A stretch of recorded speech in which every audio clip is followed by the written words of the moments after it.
Now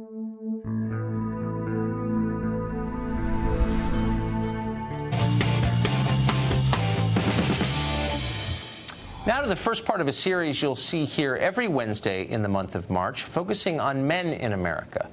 The signs are everywhere. If you're a middle-aged man, you probably know a peer who has killed himself in recent years, at least one. If you're a parent, you may have noticed that your daughter's friends seem a little more on the ball than your son's. They get better grades, they smoke much less marijuana, they spend less time playing video games, they go to more prestigious colleges. If you're an employer, you may have noticed that your female employees show up on time. The young men often don't. And of course, if you live in this country, you've just seen a horrifying series of mass shootings, far more than we've ever had. Women didn't do that. In every case, the shooter was a man. Something ominous is happening to men in America. Everyone who pays attention knows that. What's odd is how rarely you hear it publicly acknowledged. Our leaders pledge to create more opportunities for women and girls, whom they imply are failing. Men don't need help. They're the patriarchy. They're fine, more than fine. But are they fine? Here are the numbers. Start with the most basic, life and death. The average American man will die 5 years before the average American woman. One of the reasons for this is addiction. Men are more than twice as likely as women to become alcoholics. They're also twice as likely to die of a drug OD. In New Hampshire, one of the states hardest hit by the opioid crisis, 73% of overdose deaths were men. But the saddest reason for shortened lifespans is suicide. 77% of all suicides in America are committed by men. The overall rate is increasing at a dramatic pace. Between 1997 and 2014, there was a 43% rise in suicide deaths among middle-aged American men. The rates are highest among American Indian and white men, who kill themselves at about 10 times the rate of Hispanic and black women. You often hear America's incarceration crisis. Well, that's almost exclusively a male problem, too. Over 90% of inmates are men. Now, these problems are complex, but we know that they start young. And relative to girls, boys are failing in school. More girls than boys graduate high school. Considerably more go to and graduate from college.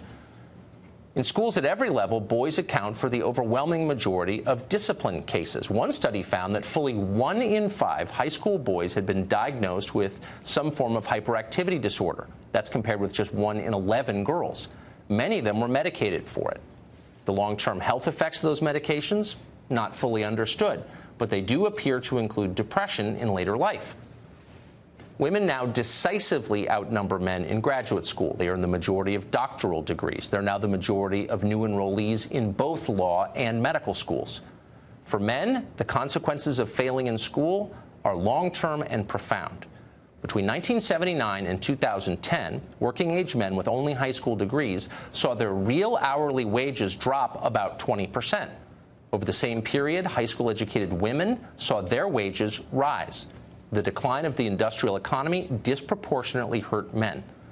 There are now 7 million working-age men in America who don't work. They've dropped out of the labor force. Nearly half of them take pain medication on any given day. That is the highest rate in the world by far. Far fewer young men get married than did just a few decades ago, and fewer stay married. About 1 in 5 American children live now only with their mothers. That's double the rate of 1970. Millions more boys growing up without fathers. Young adult men are now more likely to live with a parent than they are to live with a spouse or a partner. That is not the case for young women. Single women buy their own homes at more than twice the rate of single men. More women than men now have driver's licenses. Whenever gender differences come up in public debate, the so-called wage gap seems to dominate the conversation. You've heard it. A woman makes 77 cents for every dollar a man earns. That's a statistic that you'll hear a lot. Presidents have repeated it, many candidates. It's everywhere. And yet that number compares all American men to all American women across all professions. No legitimate social scientist would consider that a valid or meaningful measure. The number doesn't mean anything. It's intentionally misleading. It's a talking point. Once you compare men and women with similar experience, working the same hours and similar jobs for the same period of time, that's the only way you can measure it, the gap all but disappears. In fact, it may invert. One study using census data found that single women in their 20s living in metropolitan areas now earn 8% more on average than their male counterparts. By the way, the majority of managers in the workplace are now women. Women on average are scoring higher on IQ tests than men are. Even physically, men are falling behind. A recent study found that almost half of young men failed the Army's entry-level physical fitness exam during basic training. Fully 70% of American men are now overweight or obese. That's compared to 59% of American women. Perhaps most bafflingly and terrifyingly, men seem to be becoming less male fundamentally, measurably. Sperm counts, for example, across the West have plummeted. They're down almost 60% since the early 1970s. Scientists don't know why this is. Testosterone levels in men have also fallen precipitously. One study found that average levels of male testosterone dropped by 1% every year after 1987, and it's not related to age. In other words, the average 40-year-old man in 2017 would have testosterone levels 30% lower than the average 40-year-old man in 1987. There is no upside to this trend.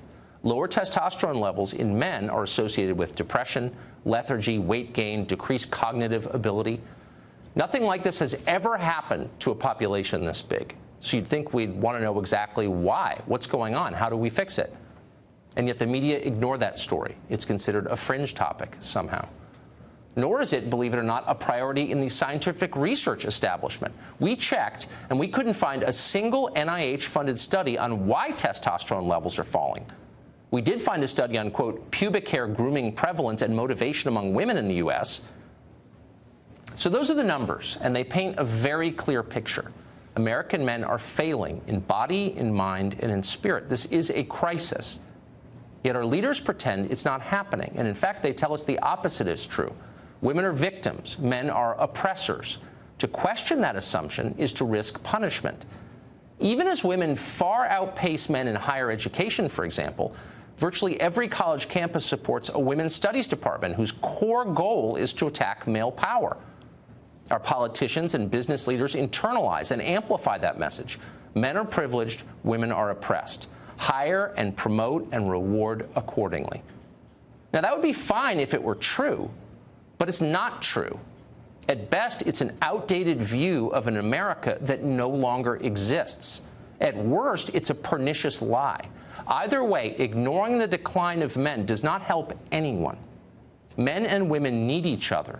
One cannot exist without the other. That is elemental biology.